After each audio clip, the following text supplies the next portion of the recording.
Now let's dive deep into this big LGBTQ story for today. I'm Faye Watt, and let's queer up the world view. PDA leads to public caning in Indonesia under Sharia law. The country of Indonesia is a majority Muslim nation spread across a chain of islands between the Indian and Pacific Oceans. Despite roots in Islam, of the 38 provinces of Indonesia, only one has criminalized homosexuality. The province of Aceh has implemented Sharia law, punishing homosexuality with up to 100 lashes and up to 100 months in prison. The law also allows citizens to turn in others for investigation. This was the case in June when two young men, ages 20 and 21, were caught hugging and kissing in a public restroom. Despite not having sex, they were found guilty of violating laws against same-sex relations and were publicly caned on Tuesday as part of their punishment. They received 76 and 82 lashes, with the young man accused of instigating the act getting the extra lashes. Amnesty International's regional research director, Monste Ferrer, issued a statement saying, quote, "This public flogging of two young men under Aceh's Islamic Criminal Code for consensual sex is a disturbing act of state-sanctioned discrimination and cruelty. This punishment is a horrifying reminder of the institutionalized stigma and abuse faced by LGBTQ+ individuals in Aceh. Intimate relations between consenting adults should never be criminalized. Punishments such as flogging are cruel, inhumane, and degrading, and may amount to torture under international law," end quote. The law was first used in 2017 against two men accused of consensual sex and has been used against dozens of others since.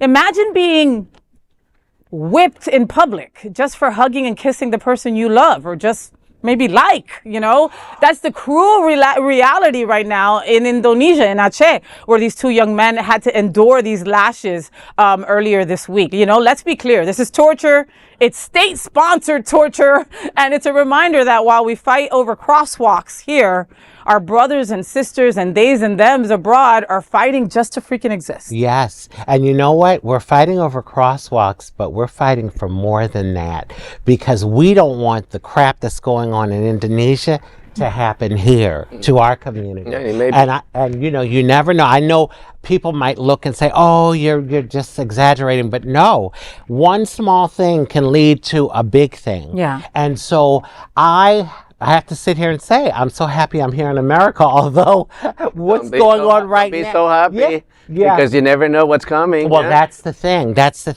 But based on that, I just think it's horrible.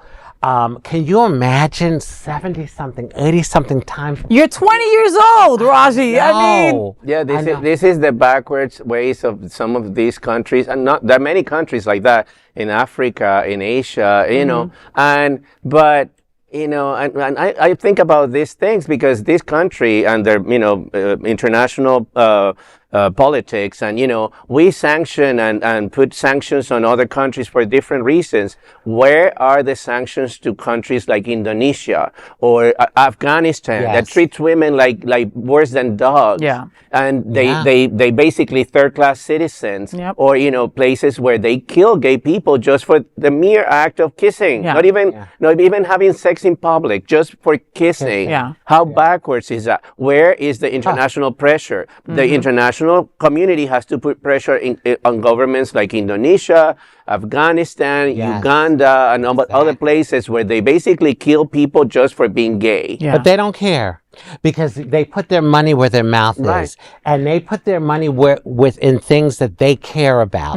And so, why isn't our government speaking up and threatening sanctions? Why not? I mean, listen, I've got my ass beat here in America. I've had 3 brutal attacks. So I know the reality of it. Doesn't matter whether you're here in America or not. It can happen. But when you have the government that's backing it, that's like,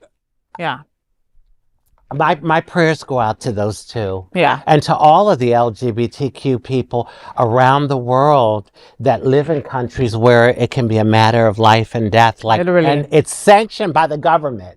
That, I mean, like, it's one thing, you know, even here in America as LGBTQ people, we have to be careful how we maneuver. And depending on what state you live in and what area of the state it just all depends. Yeah. But, you know, we deal with all of that, but it's not sanctioned by the government yet. Not yet. I mean, because there are people that are calling for it to go back to when homosexuality was criminalized. You know what I mean? There are people that are asking for that to be one of the topics on the floor, you know, to be spoken about in the future. That's so we're true. not, you know, we're not far from it. You know, the fact that they're even looking at overturning a Burgerfeld, you know, that means that we're not close to, that we're not far from it. The fact that I don't have decisions over my own body tells me that we're not far from that, Raji, you know? So scary times. Yeah, America's, I mean, it's obvious. Racist. America is still very racist and still very misogynist. Yeah.